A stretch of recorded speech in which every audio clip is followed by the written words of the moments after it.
So welcome to another Oxus Society's Twitter space, this time focusing on Blinken, the Secretary of State of the United States, coming into Central Asia. What is he here to do? What is he hoping to achieve from this? And what are we likely to see coming up in the next few days? And we have an absolutely fantastic panel with us today. We have Paul Stronski, a senior fellow at Carnegie and a good friend of Oxus. We have Peter Leonard, the Central Asia editor at Eurasianet, and Zhanibek Arynov, who is a professor at the Nazerbayev University. So, Paul, I'm going to throw to you first. Why is Blinken here? Why Central Asia? And why now? Well, thank you, first of all. Thank you for having me. And second, I think, his visit is, it's 1 year into this war.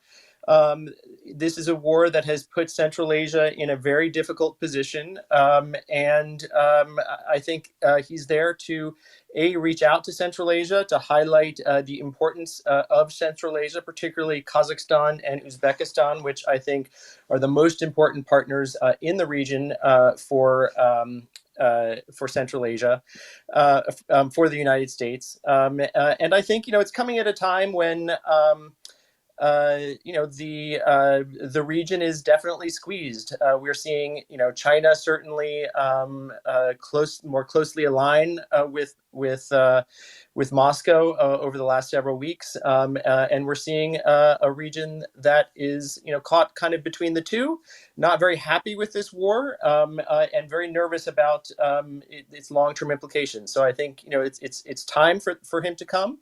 And it sort of reiterates that particularly these two countries in Central Asia remain important to the United States. Peter, do you think this was a trip that was planned long in advance, or is this a reaction to China's peace plan and really recent events on the ground?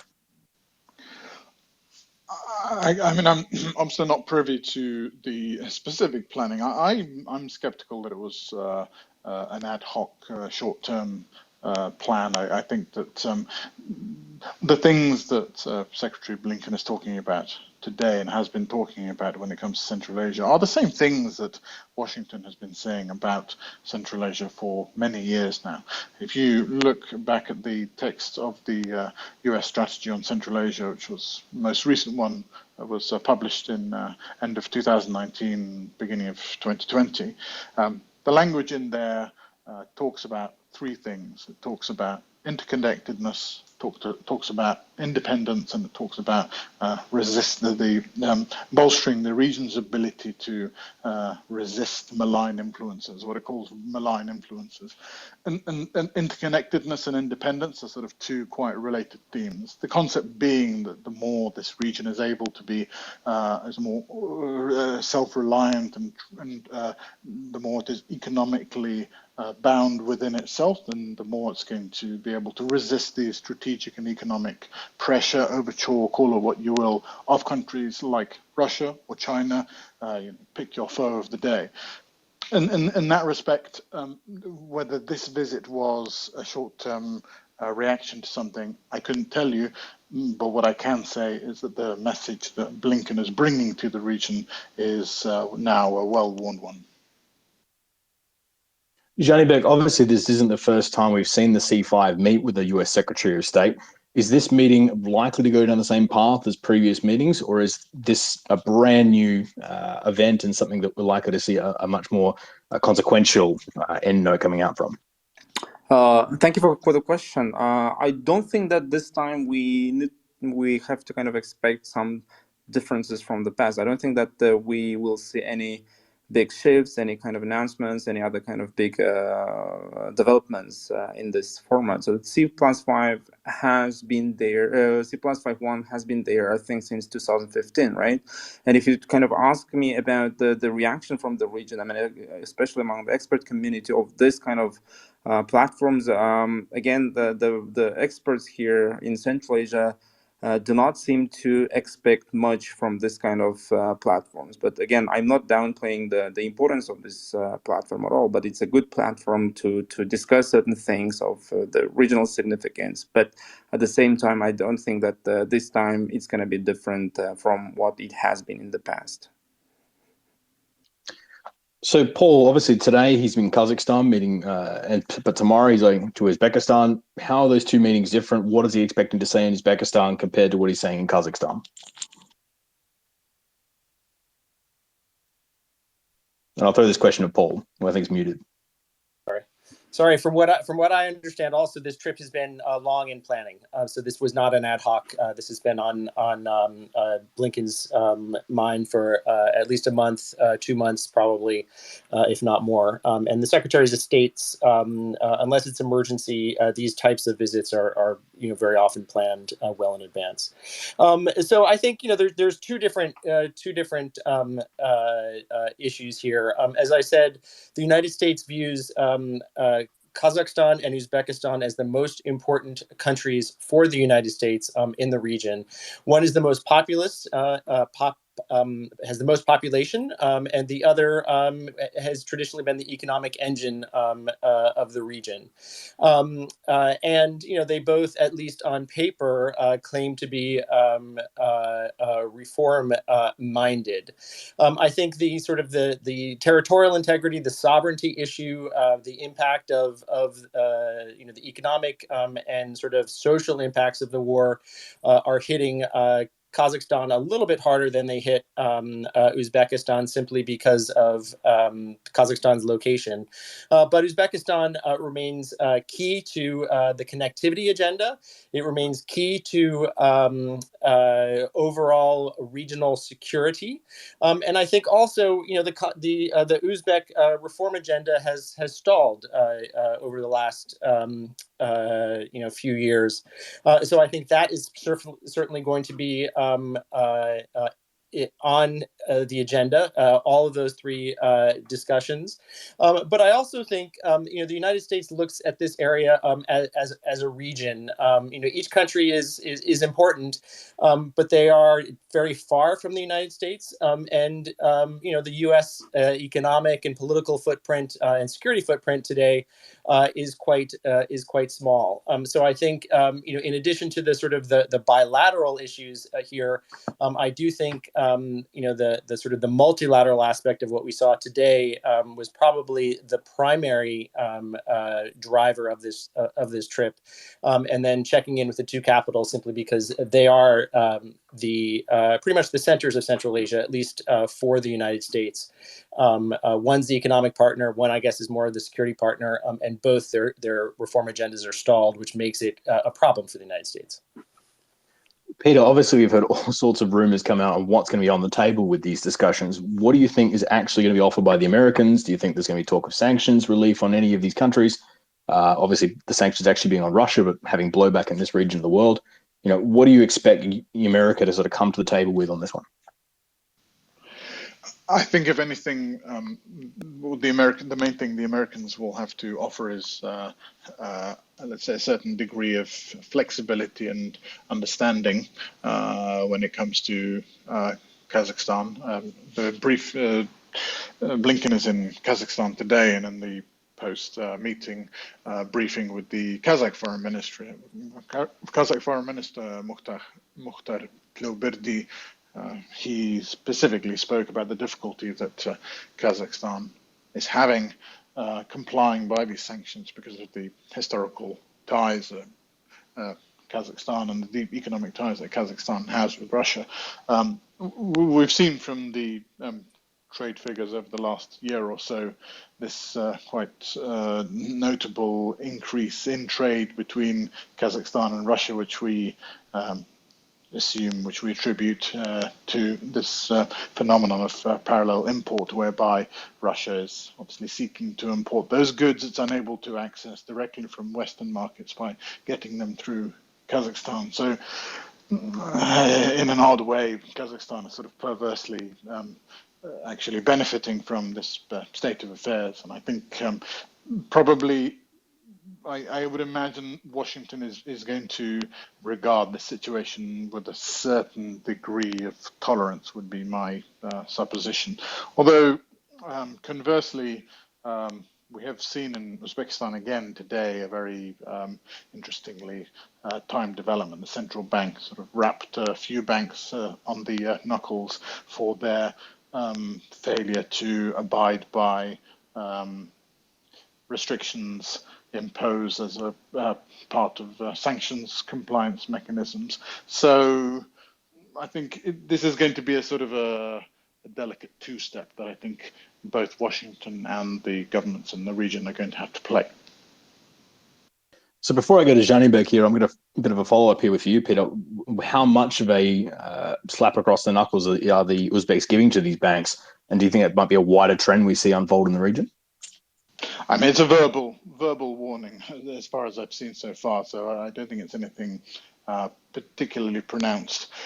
I don't know. I think it is possible that, especially at times like this, when increased amounts of attention are being paid to compliance of sanctions regimes, that the governments may be particularly eager to be seen not to be assisting sanctions busting. But I think, as I say, I think it's one of these things that will sort of recede and come into focus depending on the agenda of the day. Is my supposition.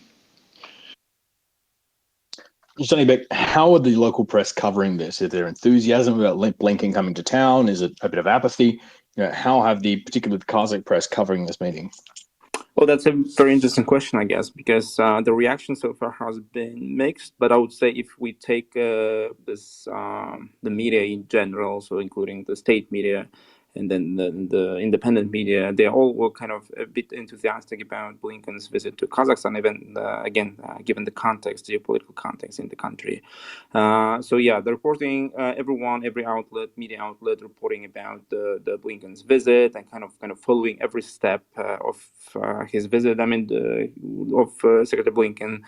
So which is, again, we normally don't see those kind of things being reported by almost all media here. So I've been following all this news today, the whole day long, and then kind of seeing this the media attention. But when it comes to society, I think, again, I've been kind of trying to see how this is the public was reacting to this. Again, some anecdotal data, from social media, from different other kind of platforms, online platforms. Again, it seems to me that the society, at least in Kazakhstan, the public's reaction seems to be a bit mixed. So again, that's, I think, is reflective of the division that we have here in Kazakhstan regarding the war, regarding the sanctions against Russia, and so on and so forth. So yeah. So again, just one note that I've noticed just a kind of couple of hours ago, just kind of minutes ago, Minister Tolberde said during the briefing that Kazakhstan doesn't see any threat coming from Russia. So I think now we see a couple of media outlets reacting to that a bit painfully. I think we're going to see more reaction tomorrow and the following days, I guess. But definitely the interest... Paul, sorry. Oh, go ahead. I was just saying that definitely the interest has been quite high. Paul, how is Russia actually reacting to this? Has Putin made any statement about Blinken's visit, or has it been pretty quiet on this one?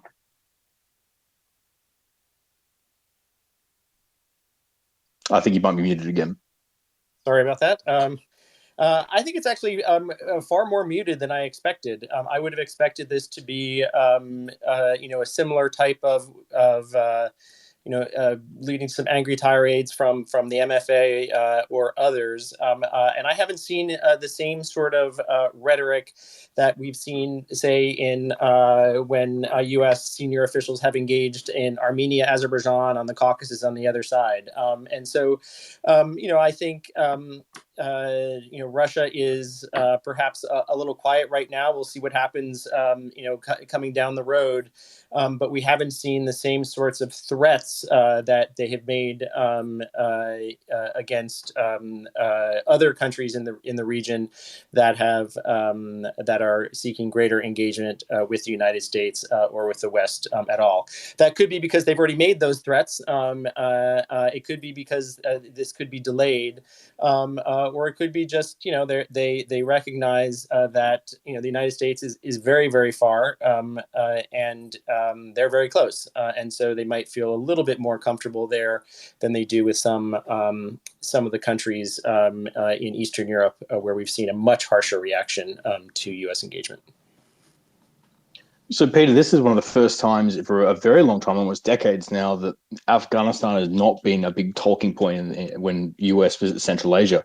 Is there a reason that, apart from obviously the war ending, that the US doesn't view Afghanistan as the threat it once was, or they just don't have time for it? Obviously, Ukraine's taken all the oxygen in the room. How important is Afghanistan to the US in relation to Central Asia these days? I mean, of course, it continues to be important, and my own perspective on this visit and the now emerging agenda when it comes to US engagement with Central Asia is I think there is a bit of a risk of yet again Central Asia being engaged with through the lens of a sort of a third party. I think it's a little bit ungenerous, I think, I admit, when I have criticized, for instance, US foreign policy in Central Asia, to say everything is done in Central Asia sort of with one eye on Afghanistan, and that's how America thinks about Central Asia, has historically thought about Central Asia. What can it do for its Afghanistan policy?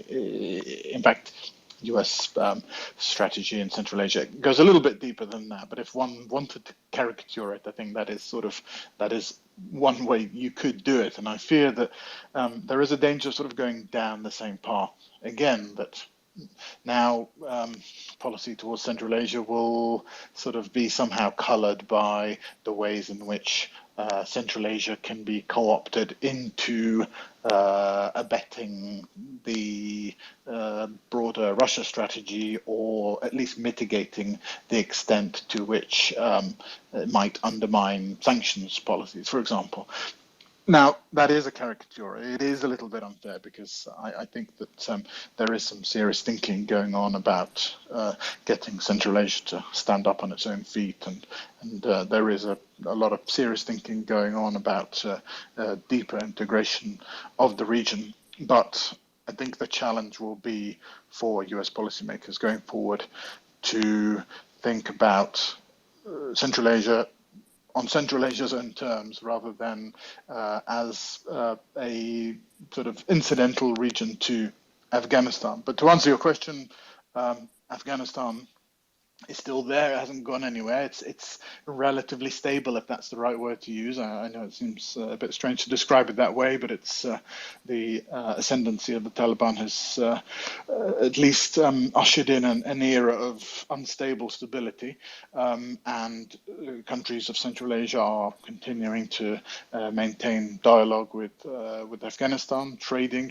electricity, talking about developing big infrastructure projects, railways, and so on. So in a way, I think Central Asia will continue to play a really important role for itself in continuing its dialogue with Afghanistan, but also for the rest of the world, which unfortunately has taken its eye off Afghanistan a little bit. But I think that Central Asia will have a really useful global role to play here. Zhanibek, how do these talks, how do you view them, with the US's perspective on Central Asia? Do you think we risk looking at Central Asia only through the sort of Russian conflict lens, or even the Chinese economic lens, or, previously through the Afghan defense lens? Is there a worry that, we're just continuing in a very old tradition of looking at Central Asia as an attachment to another region, rather than looking at the region as a independent, flourishing region on its own? Again, I mean, we must be a bit realistic about where Central Asia is and where the United States is, right? So again, for the United States, Central Asia is not the most important region, and we have to kind of consider that. And I don't think that's going to change anytime soon. But of course, compared, for instance, to the pre-war period, Central Asia was possibly the less important for the US. But now, after the war, after all those kind of change and the potential China's kind of help to Russia, of course, the region becomes a bit more important for the United States. But again, I think, again, just going back to the question about Afghanistan, I think we may tomorrow see some discussions about Afghanistan when Blinken goes to Tashkent. So because Uzbekistan has always been the main advocate for deeper cooperation with Afghanistan in Central Asia. So we may see some kind of discussions tomorrow. But when it comes to U.S. roles, I think again we must be a bit realistic about what the U.S. can do and what the U.S. cannot do. I think that's why the expectations are a bit lower here, and then we don't expect that tomorrow after the Blinken's visit Tashkent somehow change its foreign policy, or the U.S. becomes more visible in the region, or the Central Asians become more pro-American, let's say, or pro-Western. So no, that's not going to happen. So yeah. So if you just tuned in, this is a live Twitter space looking at Blinken's visit to Central Asia and what implications are for the wider region. And joining us today is Paul Stronski from Carnegie, Peter Leonard from Eurasianet, and Zhanibek Arynov from the Nazerbayev University. And if you have questions for our panel, feel free to send them through to Oxus Society's DMs, and I can put them to our fantastic panelists. So, Paul, I guess the best way to put this is these talks are mostly going to be talking about Kazakhstan and Uzbekistan, but it's a C5+1 meeting, so Kyrgyzstan, Turkmenistan, and Tajikistan are at the table as well. Mm-hmm. Do you think there's going to be much discussion on those other three Central Asian republics, or this is mostly going to focus around the big two? I think the majority of this is focusing around the big two, and I would agree with my other colleagues. I mean, I think Afghanistan is certainly going to be on the agenda in Tashkent tomorrow. I think from a U.S. perspective, I mean, Afghanistan has one of the more sort of innovative and interesting policies towards Afghanistan, and the United States has pretty much left on the security, but there's still interest on sort of the human security aspects of this, and certainly see Afghanistan, Uzbekistan as a key potentially stabilizing force vis-a-vis Afghanistan in the region. I do think for the other countries, they. Turkmenistan is its own case, and I would say U.S. relations with Tajikistan are strained, probably a little bit better with Kyrgyzstan. But I think the C5+1, for all of its all of people poo-pooing it, I do think it is probably more effective than people think. First of all, I think when the U.S. engages one-on-one with any of these states, it always can risk bringing the ire of Russia. But doing this in a format where the U.S. is among others, I think that reduces the risk of to any one specific state. And secondly, while U.S. attention right now is certainly focused in on it has been focused in on Afghanistan, and certainly focused in on the war in Ukraine and the impacts that has. Part of U.S. policy is to shore up the sovereignty. That includes economic sovereignty, political sovereignty, territorial sovereignty of this region. As others have said, this is a region that's very far from the United States. But the United States also sees this as a region. If this region is working together, they can attract investment from other parts of the world. They can shore up their own sovereignty in that way. So I think the C5+1 is an important mechanism to sort of bring together this region with the United States to help jumpstart some of that regional cooperation, and also get interest from others. The United States is not going to roll out a huge checkbook because we're very far away, but other countries, whether that's the Gulf, whether that's India, whether that's Japan, besides China and Russia, are certainly interested in it. And individually, these are all small markets. Together, they're actually a quite large market. And so I think some of this engagement is not just vis-a-vis the Ukraine war. So, Peter, I have seen some people talking about, obviously speaking of trade, the Trade Relations Bureau in Moscow, the Kazakh one, being shut down today. Do you read that as a big story and a massive deviation in the sort of relationship between Astana and Moscow, or business as usual, and it's probably a little bit of a bigger story than it probably is?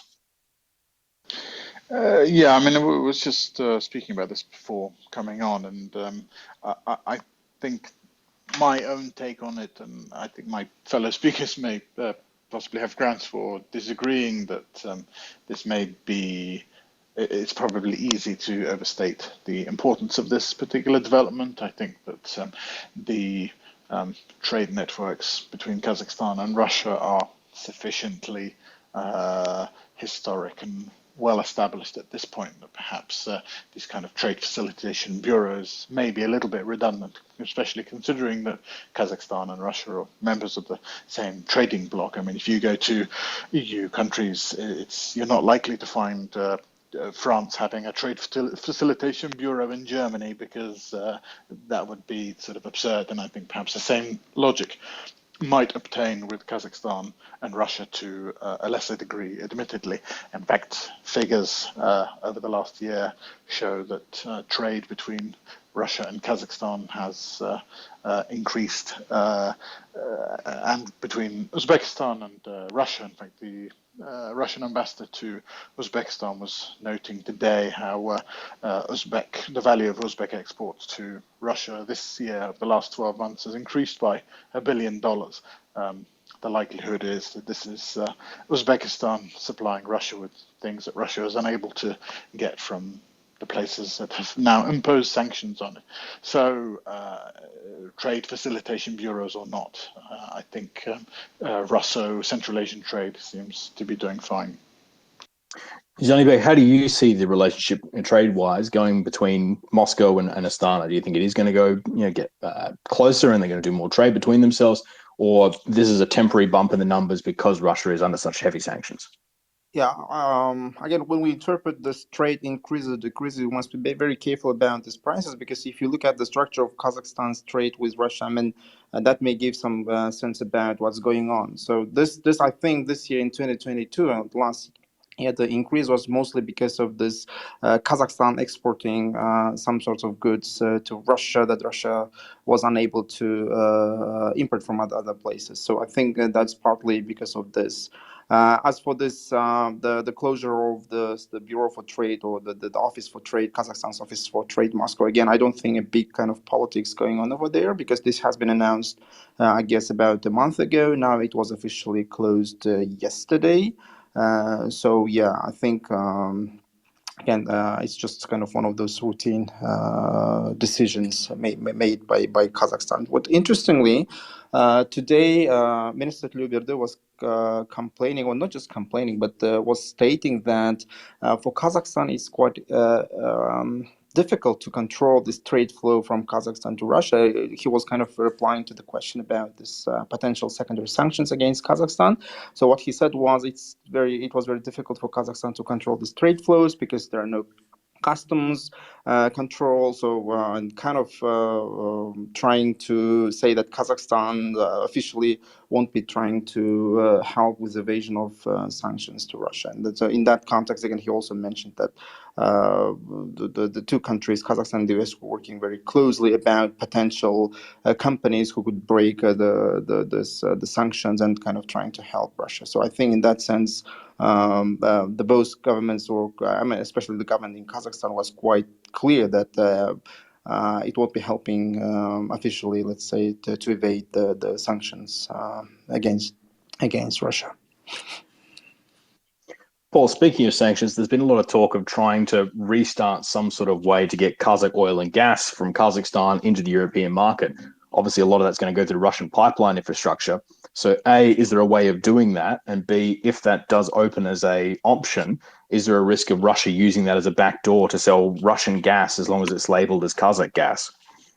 I think that risk is certainly there. We've seen that happen with Azerbaijani gas. So I think that is something that is certainly going to be a concern of the European Union.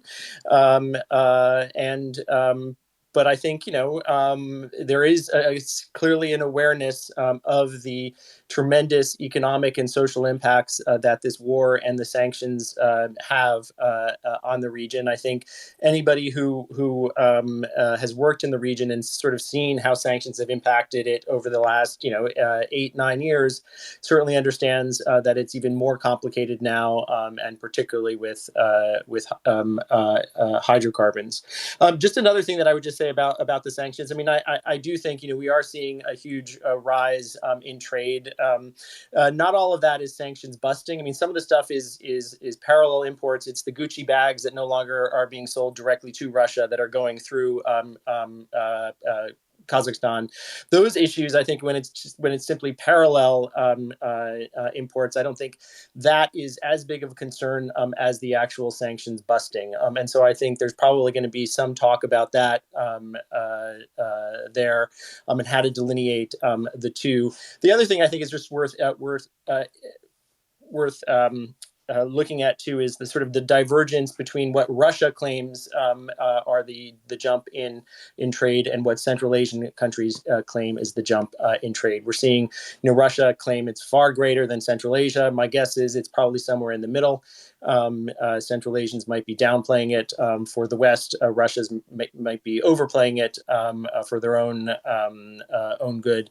And my gut is it's somewhere in the middle. Obviously, when the war in Ukraine kicked off and sanctions were placed on Russia, a lot of that did have, side effects that affected Central Asia. Peter, is there a way that we can relieve the Central Asians of some of the supply problems they're having at the moment and the high prices they're seeing without making it easy on Russia? Or frankly, unfortunately, if we put sanctions on Russia, it is going to have an effect on Central Asia.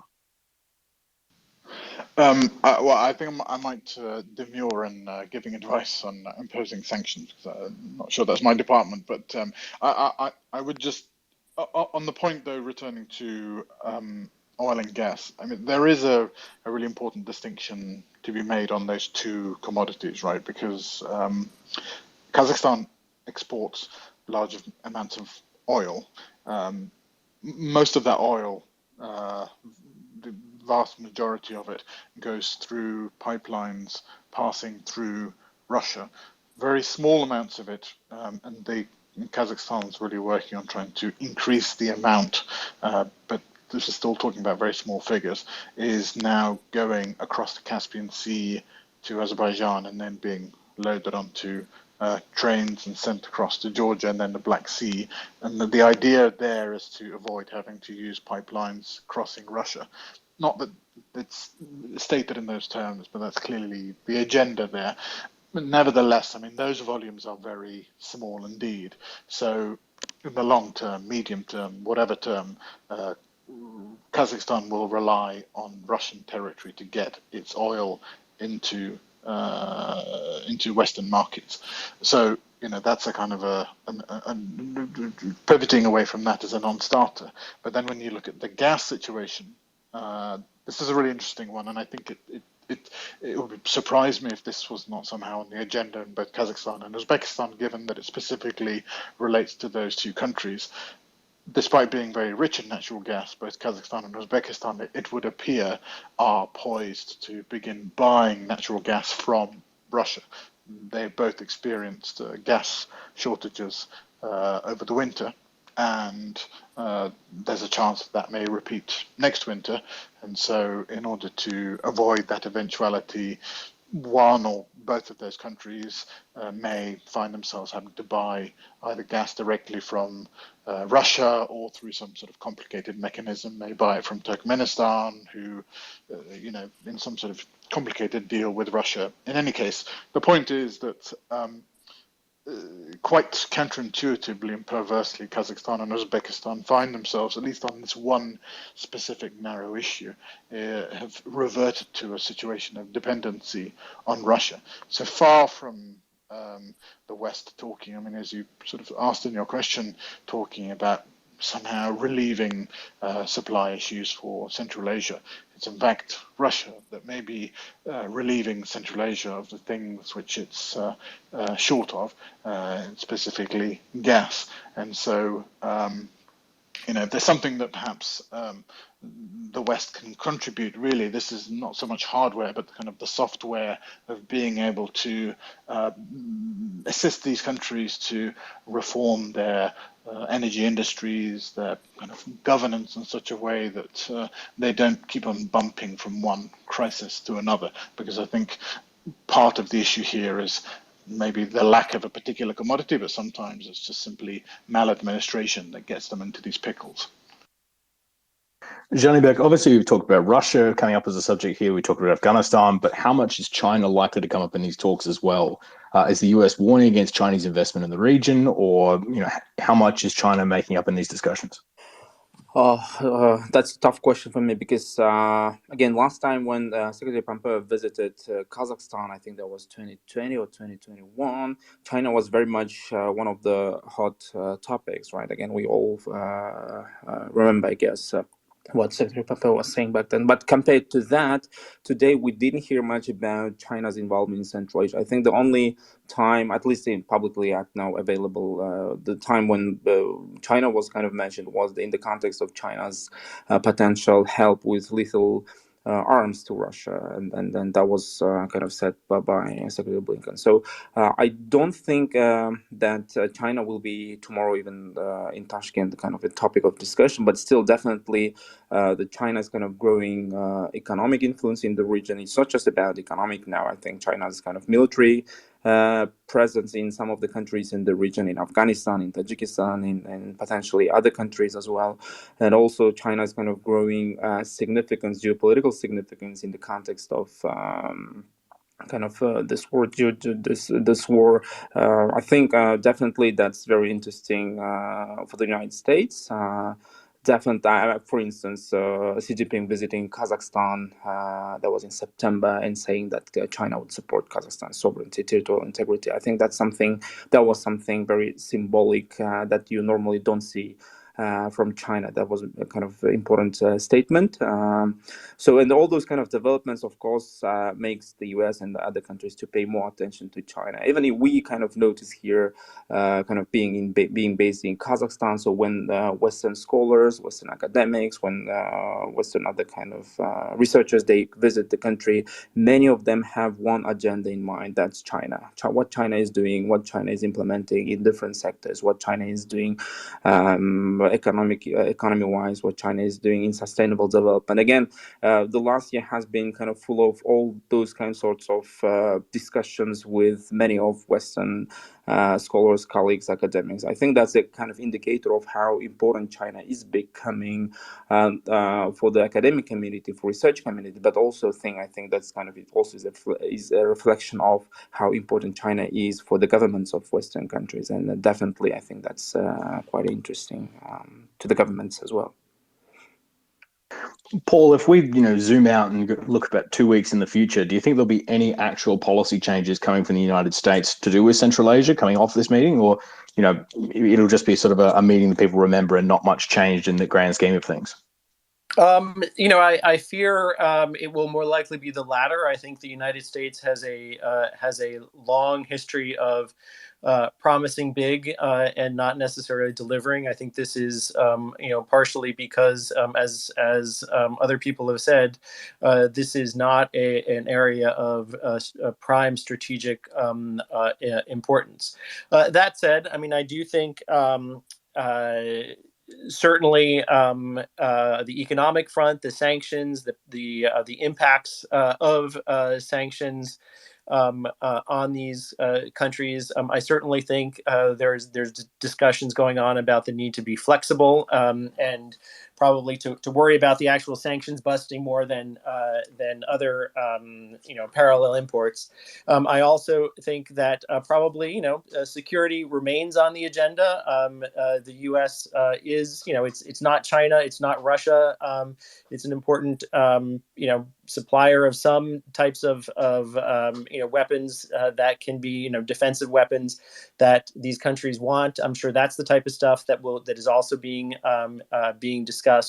Whether or not that leads to something, these countries have had discussions with the United States. Sometimes they're successful, sometimes they're not. So we'll see. But I certainly think on the security front and on some of the economic front, this type of stuff will continue, and certainly there'll be discussions on the reform front as well. I doubt there'll be a whole lot coming from that, but I do know there's certainly going to be Biden is leaving is going to be leaving a check in assistance to the region that probably wasn't going to be there if he hadn't come. So we will see a few things, but I don't think we're going to see a sea change.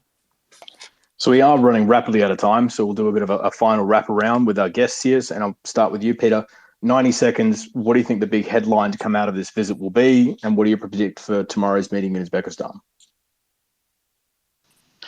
I would dare to very slightly perhaps disagree with Paul. I don't want to put words in his mouth in saying that I don't think this is going to lead to a policy change. I don't think that's the point. That's not what these trips are designed to achieve. I think what it is going to do is it is a strong signal to the region that Washington is here, that it's committed to the region, and that it isn't backing away. It isn't looking at Central Asia and saying, okay, well, you have nothing to contribute to the conversation.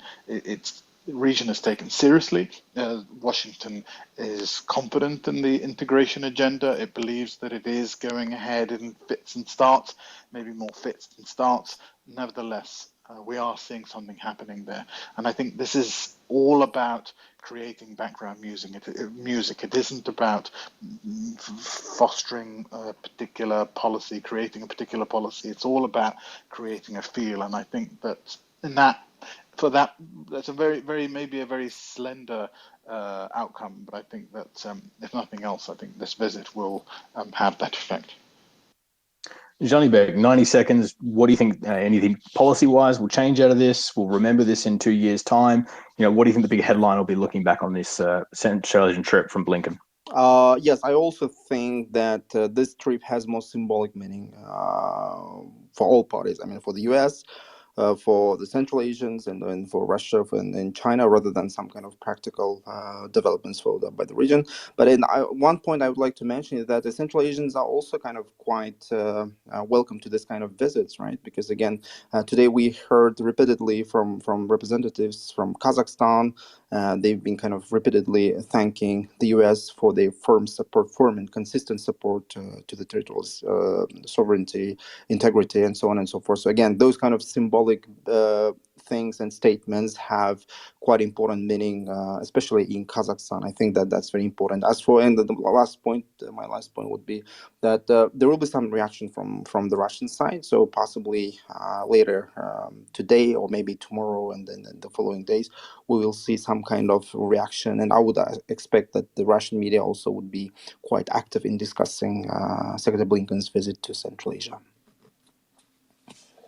And Paul, 30 seconds to bring us right to the end. What do you see coming out of this, and what do you think Russia's reaction might be? Yeah, so I mean, I kind of agree. I didn't mean to imply that there's going to be a huge policy change. I mean, I think that what we are seeing is symbolism. I think this is particularly important to Kazakhstan, just like Xi Jinping and just like Erdogan. When they say they abide, but they will help ensure the sovereignty, territorial integrity. A visit by the United States to this region also is a signal that the United States supports the independence and integrity of this region. As far as the Russian reaction. I bet we're going to see another flurry of Russian visitors to the region in coming days, and we'll probably see some criticism.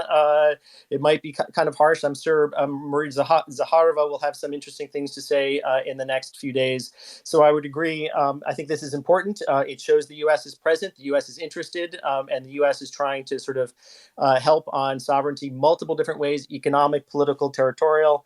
And I'm sure we will hear a reaction from Moscow in a few days. So I want to give a huge thanks to everyone for tuning in for this live Twitter space looking at Blinken's trip to Central Asia. And a big thanks to our guests, Paul Stronski, a senior fellow at Carnegie, Peter Leonard, the Central Asia editor at Eurasianet, and Zhanibek Arynov from Nazarbayev University.